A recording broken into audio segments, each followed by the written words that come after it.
세계 지도를 펴놓고 우리가 처해 있는 한반도의 위치를 살펴보면 세계 지도상에서 두드러지게 나타납니다.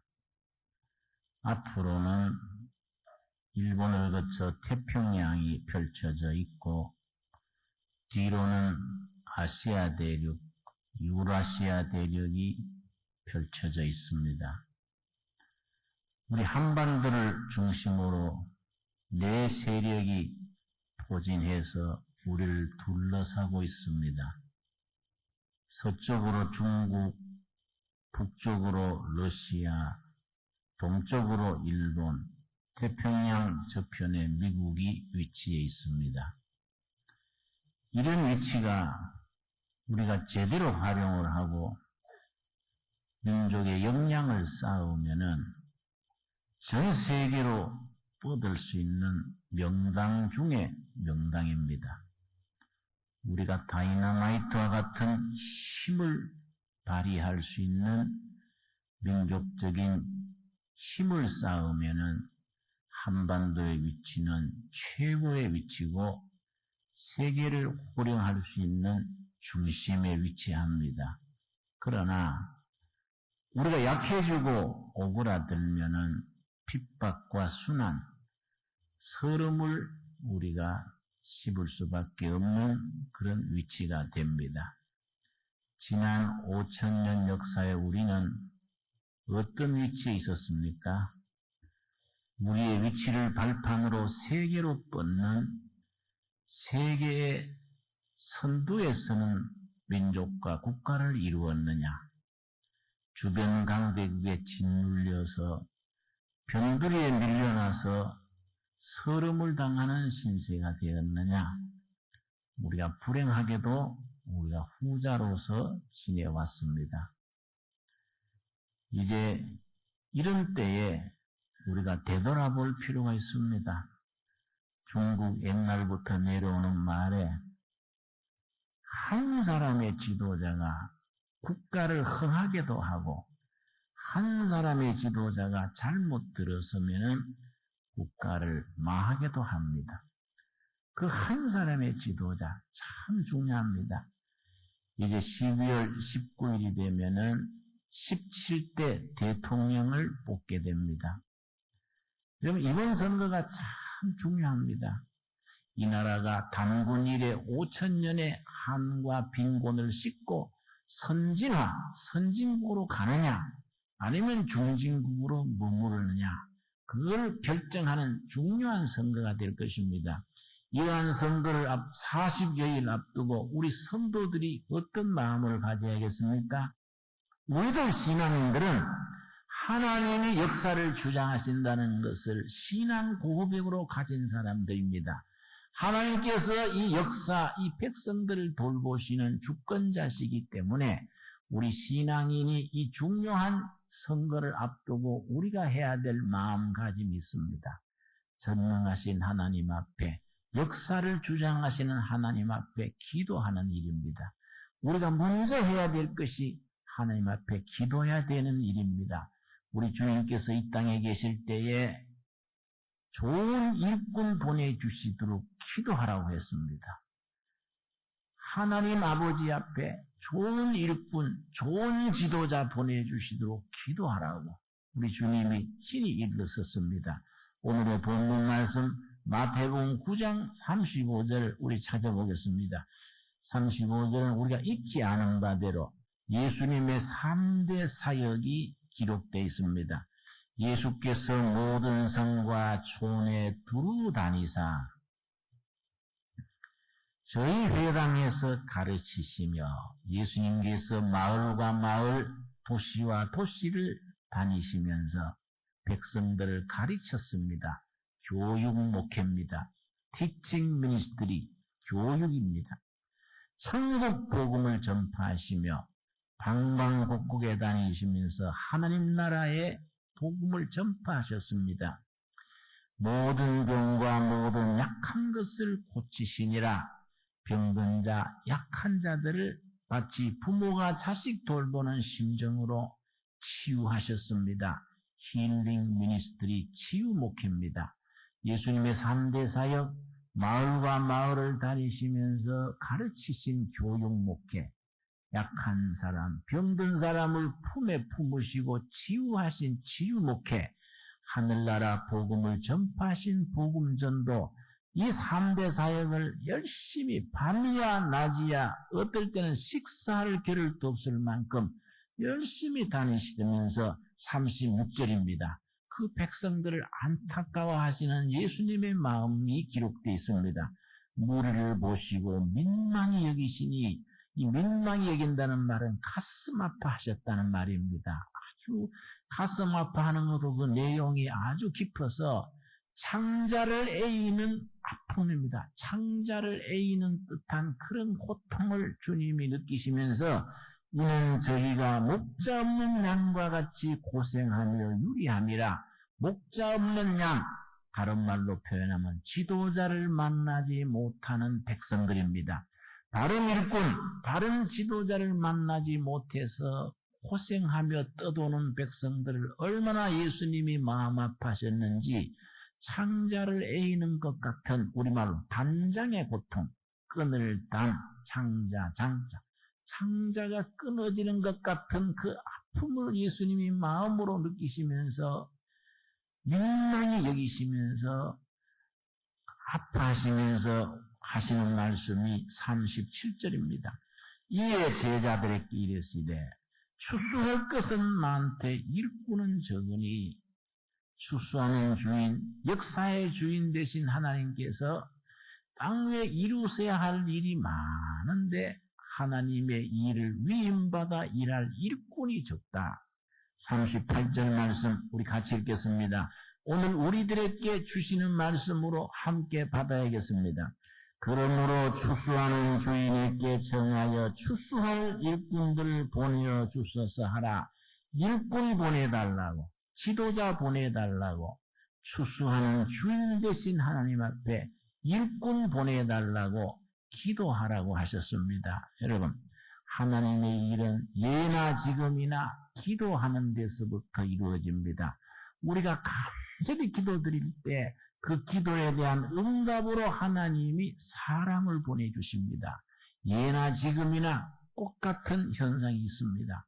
그 시대에 그 백성들이 아픔을 하늘을 향해서 부르짖으면은 그 부르짖음에 대한 응답으로 지도자, 일꾼을 보내주시는 것이 하나님의 역사입니다.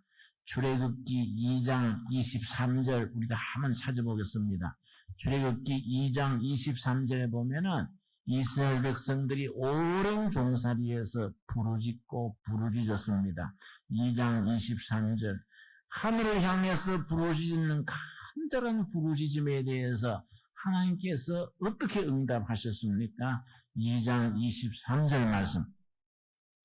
열해 후에 애굽 왕은 죽었고 이스라엘 자손은 고역으로 인하여 탄식하며 부르짖으니, 그 오랜 종살이에서 백성들이 하나님을 향하여 부르짖었습니다. 그 고역으로 인하여 부르짖는 소리가 하나님께 상달한지라, 하늘의 하나님께 백성들의 부르짖음이 올라갔습니다. 거기에 대한 응답이 뭐입니까? 하나님이 그 고통 소리를 들으시고 부르짖는 백성들의 기도에 들으시는 하나님입니다. 하나님께서 들으시고 아브라함과 이삭과 야곱에게 세운 그 언약을 기억하사 이스라엘 자손을 권념하셨더라. 권념했다는 말은 어머니가 자기 아기를 품에 안고 돌볼 때 쓰는 단어입니다. 타가소 선생님이 그 어린아이들을 때를 따라 돌볼 때 쓰는 단어입니다. 하나님께서 백성들이 고난 중에서 부르짖는 부르짖음을 들으시고 마치 부모가 품에 있는 아기를 돌보는 심정으로 돌보셨습니다. 그래서 응답하러 나타난 것이 모세라는 일꾼입니다.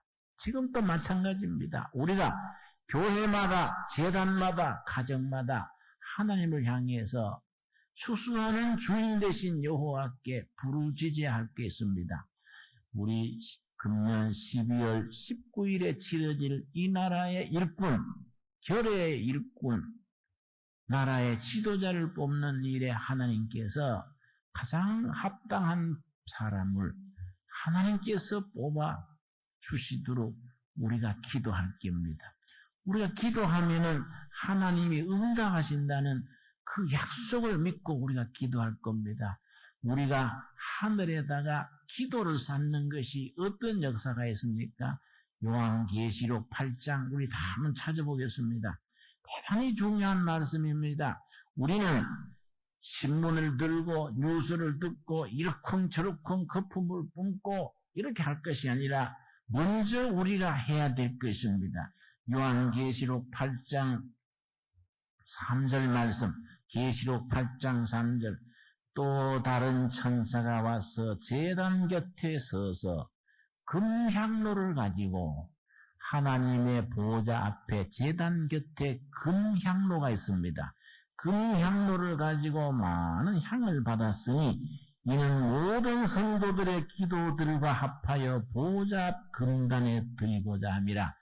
하나님의 보좌 앞 제단에 금향로가 있는데 거기는 지상에서 올라가는 성도들의 기도가 그 금향로에 쌓이는 향로라는 겁니다.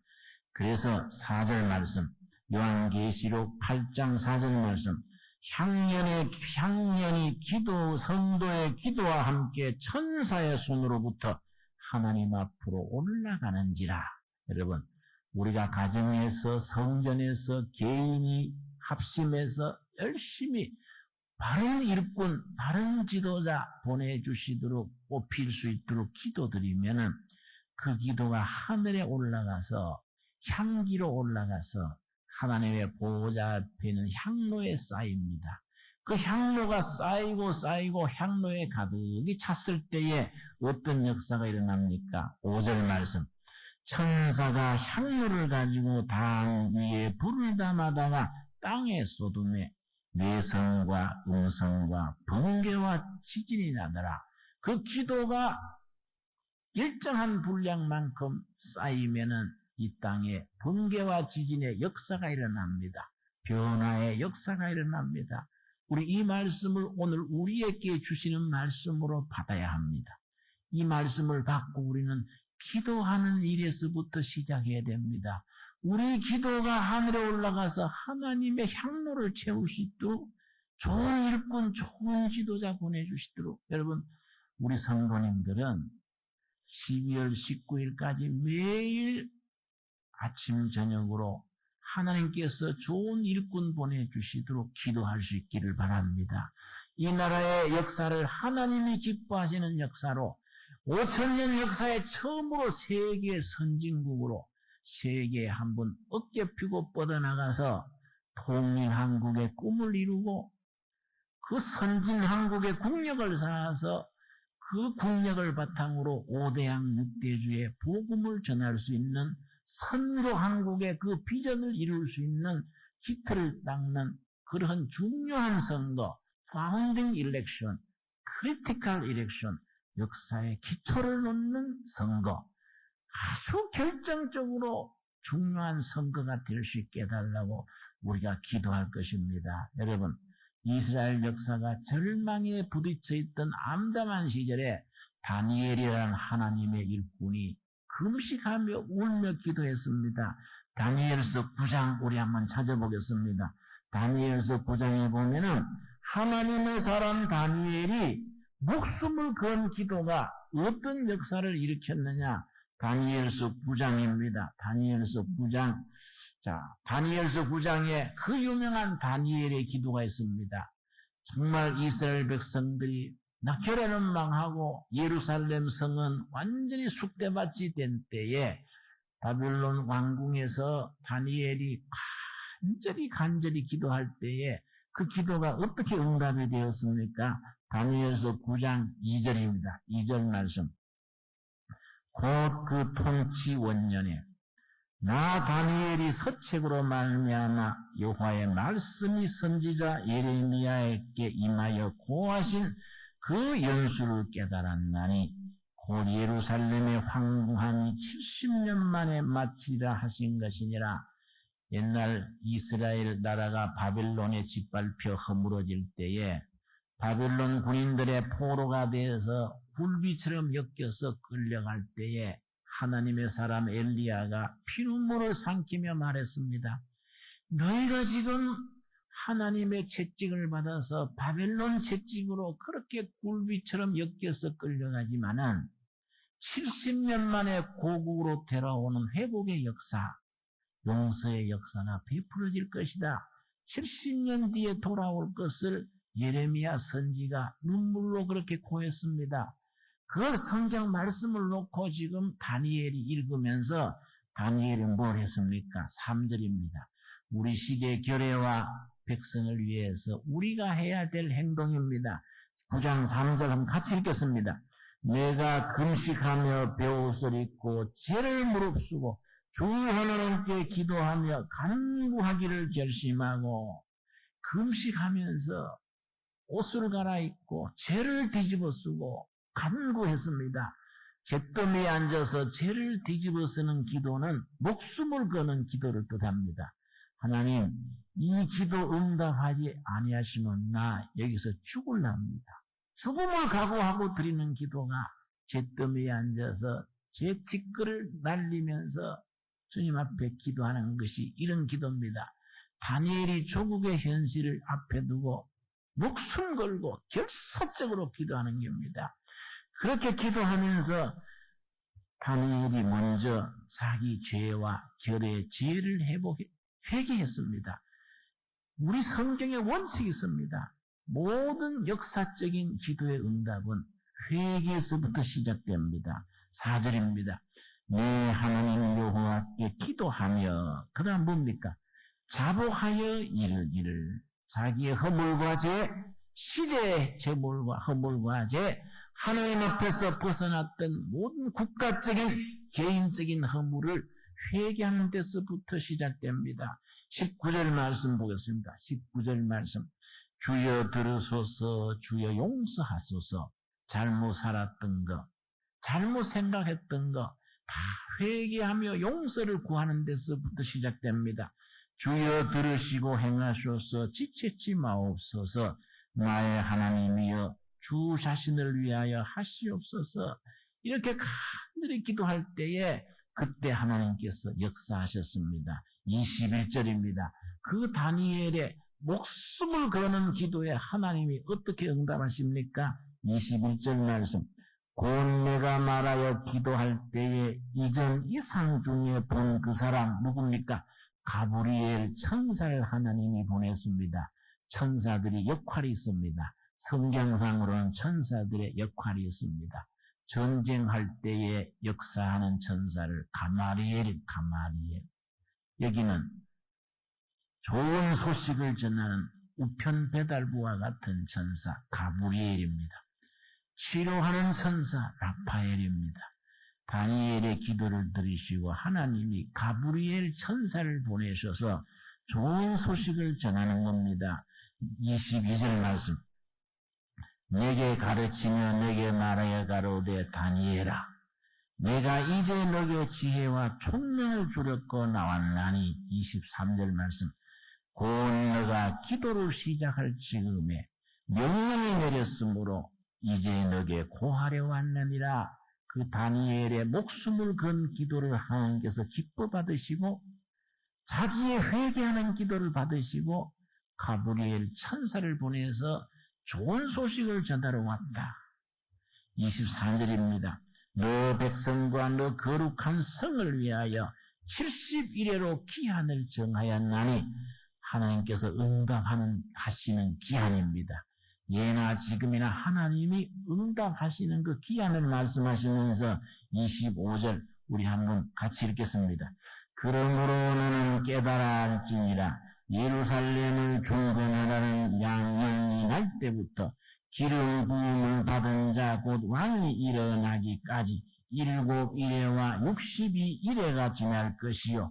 그 곤란한 동안에 성이 중건되어 거리와 해자가 이룰 것이며 하나님의 응답이 어떻게 이루어질 것, 기도의 응답이 이루어지지 가는 역사를 25절과 26절에 이렇게 쭉 쓰고 있습니다. 여러분, 이번 주 동안에 다니엘서 9장을 한번 집에서 천천히 읽어주시기 바랍니다. 이 말씀을 읽으면서 오늘 또 우리가 다니엘처럼 무릎을 꿇고 우리가 하나님 앞에 간구하는 기도의 제단을 우리가 가정에서 교회에서 힘껏 쌓을 수 있게 되기를 바랍니다. 이는 성경 말씀에 그 시대 하나님의 사람의 목숨을 거는 기도를 하나님이 들어 응답하셔서 새로운 일꾼 보내시고 새로운 역사를 일으키시고 하나님의 역사를 땅 위에 펼쳐나가시는 하나의 공식입니다. 우리 느헤미야서 1장 한번 보겠습니다. 구약성경 726페이지입니다. 느헤미야서 1장에 보면은 이스라엘 역사가 중단되었던 그 암흑했던 시절에 하나님께서 하나님의 일꾼 느헤미야를 통해서 응답하신 역사가 느헤미야서 1장에 있습니다. 느헤미야서 1장 2절 말씀 제가 읽습니다. 나의 한 형제 중 하나니가 두어 사람과 함께 유다에서 이르렀기로 내가 그 사로잡힘을 면하고 남아있는 유다 사람과 예루살렘 형편을 물은즉 고국에서 모처럼 자기 형제가 느헤미야를 찾아왔습니다. 느헤미야가 고국의 사정이 어떠냐, 우리 조국의 형편이 어떠냐 그렇게 물었습니다. 그때 본국에서 온 그 형제들이 본국의 슬픈 사연을 자세히 일러줍니다. 3절입니다. 저희가 내게 이르되 사로잡힘을 면하고 남은 자가 포로로 끌려가지 않고 본국에 남아있던 사람들이 그 도에서 큰 환난을 만나고 능욕을 받으며 초상집의 개처럼 이발에 채이고 저발에 차이고 이리 눌리고 저리 눌리고 슬픈 조국의 현실을 말해줍니다. 예루살렘은 회파되고 성문들은 소화되었다 하는지라 성은 허물어지고 성문은 불타버린 사정을 자세히 보였습니다. 4절에 어떻게 했습니까? 바로 오늘 우리나라 현실을 두고 우리가 응답으로 받아야 될 말씀입니다. 4절 우리는 같이 읽겠습니다. 내가 이 말을 듣고 앉아서 울고 수일 동안 슬퍼하며 하늘의 하나님 앞에 금식하며 기도하. 역시 다니엘이 그랬던 것처럼 금식하며 기도했습니다. 하늘 향해서 느헤미야가 수일 동안 울면서 금식하면서 하늘의 하나님께 기도했습니다. 그때 다니엘이 느헤미야가 회개 기도를 먼저 드립니다. 이 백성 용서해 주시고 허물을 사해 주시고 이 죄인의 허물을 용서해 주시고 간절히 기도하면서 하나님께 부르짖었습니다. 그 응답으로 예루살렘 성이 중건되고 새로운 역사가 시작되는 겁니다. 여러분, 오늘 우리가 12월 19일 선거를 앞두고 우리가 이리 쏠리고 저리 쏠리고 이런 말 저런 말 그렇게 허둥지둥하는 대신에 역사를 주관하시는 하나님 앞에 간절히 기도를 하는 데서부터 우리 신앙인의 본분을 감당할 수 있게 되기를 바랍니다. 우리 성도님들은 꼭 날마다 아침 저녁으로 때를 따라 기도하시는 기도의 제단을 쌓아 하나님의 보호자 앞에 있는 금향로에 기도가 쌓여서 이 땅에 열매 맺는 역사가 있기를 바랍니다. 우리